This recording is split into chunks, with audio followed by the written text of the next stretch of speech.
Hi, my name is Allison Spears, and I'm a Brentwood City Commissioner. I've been in that role for right over 2 years. My husband and I moved to Brentwood from Nashville 16 years ago so that we could raise our family. He and I are both native Middle Tennesseans. It's a joy to be able to serve the residents of Brentwood in this role. I'm here because I felt a clear calling that I was supposed to serve the residents of Brentwood to help them maintain what's the most important things to them. And I would like to leave Brentwood a place where the generations behind us can have the same experience raising their families that we did. There are a lot of things that the commission has done that I'm very proud of. The most important thing is that we've upheld what the residents want, and that is we've voted for no new zoning changes in the last 2 years, nothing. And that is really a great testimony for the residents of Brentwood. I've also had a focus on veterans for the last 2 years.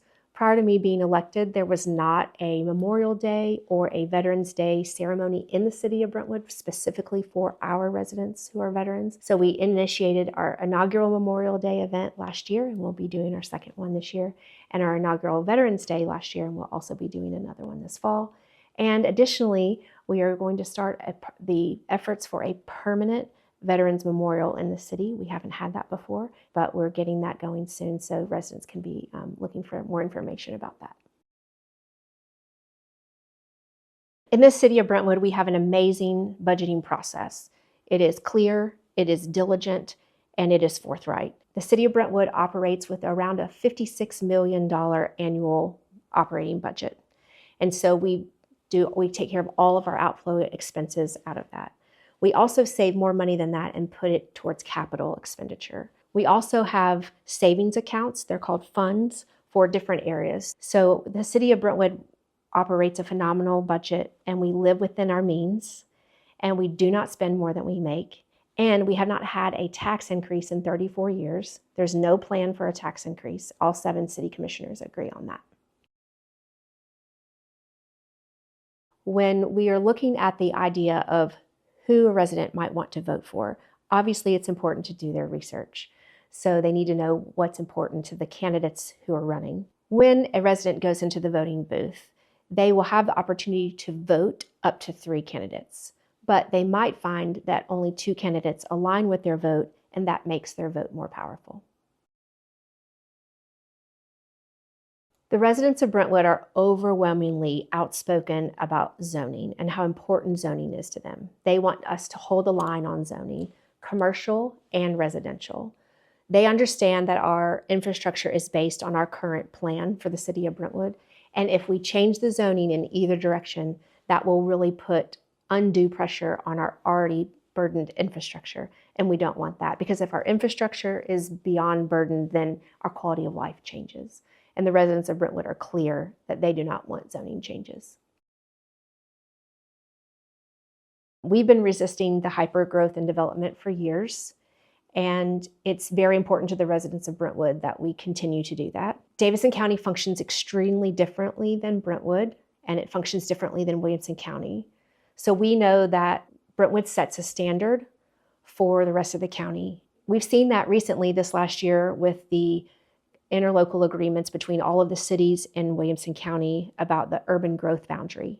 And we've seen that residents do not want encroachment and growth into their urban growth boundaries, and they want to remain how they've already been zoned. So Brentwood was a leader in that area and helped give voice for other parts of Williamson County because we have had success with not having hypergrowth. And I think that's a great example for the rest of the county. And we don't want Brentwood to compromise where we've stayed for the last several decades, because if we compromise, then that will allow other people to compromise as well. We used to say that developers were knocking at our door in Brentwood, but now they're banging at our door. And I see my role as to hold the line on development. Just in the last few weeks, there have been several things that have happened. On our south border, the city of Franklin, truly right at our city line, the city of Franklin has approved 600 apartments and an 8-story hotel at the Cool Springs Mall. They've rezoned the Cool Springs Mall for that.